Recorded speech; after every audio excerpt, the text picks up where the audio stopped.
ಹೊರಗಡೆ ಬಂದ್ಮೇಲೆ ಗಿಲ್ಲಿ ಅವರ ಕ್ರೇಜ್ ಅಂತೂ ನೋಡಿರ್ತೀರಾ. ಯಾಕಂತಂದ್ರೆ ಒಂದು ಸೋಷಿಯಲ್ ಮೀಡಿಯಾದಲ್ಲಿ ಒಂದಷ್ಟು ಕಮೆಂಟ್ಸ್ ಆಗಿರ್ಬೋದು, ಅವರ ಕ್ರೇಜ್ ಬಗ್ಗೆ ಆಗಿರ್ಬೋದು, ಒಂದಷ್ಟು ವಿಡಿಯೋಸ್ ಟ್ರೋಲ್ ಪೇಜಸ್ ಎಲ್ಲ ನೋಡಿ ಹೆಂಗ್ ಅನ್ನಿಸ್ತು ಅಂತ. ನಾನು ಏನು ಅಷ್ಟು ನೋಡಿಲ್ಲ, ಇನ್ನು ನಂಗೆ ಐಡಿಯಾ ಇಲ್ಲ, ಬರೀ ಕೇಳಿದ್ದೀನಿ ಅಷ್ಟೇನೆ. ಚೆನ್ನಾಗಿದೆ, ಅವನು ಎಂಟರ್ಟೈನ್ ಮಾಡ್ತಿದ್ದಾನೆ, ಎಲ್ಲರಿಗೂ ತುಂಬ ಇಷ್ಟ ಆಗ್ತಿದೆ.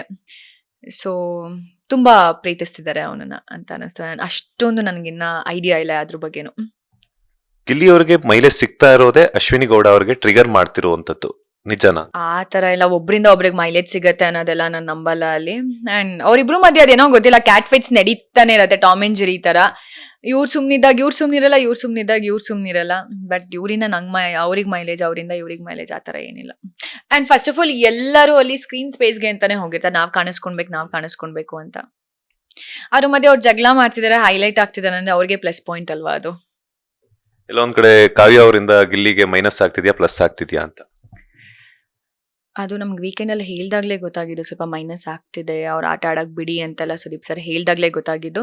ಅಲ್ಲಿ ತನಕ ನಮಗೂ ಐಡಿಯಾ ಇರಲಿಲ್ಲ, ಯಾಕಂದರೆ ಒಬ್ಬೊಬ್ರು ಒಂದೊಂದು ಕಾರ್ನರ್ಸಲ್ಲಿ ಕೂರ್ತಿರ್ತೀವಿ, ಎಲ್ಲೆಲ್ಲಿ ಏನೇನು ಡಿಸ್ಕಷನ್ಸ್ ಆಗ್ತಿದೆ ಅನ್ನೋದು ಗೊತ್ತಿಲ್ಲ, ಯಾರ್ಯಾರು ಏನೇನು ಮಾತಾಡ್ತಿರ್ತಾರೆ, ಹೇಗೆ ಏನು ಆಗ್ತಿರೋದು ಅನ್ನೋ ಐಡಿಯಾ ಇರಲ್ಲ. ನಾನು ಸುದೀಪ್ ಸರ್ ಬಂದು ಹೇಳ್ದಾಗಲೇ ಗೊತ್ತಾಗೋದು. ಸೊ ಅದು ಹೇಳಿದ್ದಾರೆ ಅಂದರೆ ಅವ್ರು ಕರೆಕ್ಟ್ ಮಾಡ್ಕೊಳ್ಬೇಕಿತ್ತು. ಸೊ ಇವಾಗ ಕಾಲ ಮಿಂಚೋಗಿದೆ, ಇವಾಗ ಏನು ಸರಿ ಮಾಡ್ಕೊಂಡ್ರು ಸರಿ ಮಾಡ್ಕೊಳಕ್ಕೆ ಹೋದ್ರೂ ಆಗಲ್ಲ. There is no time.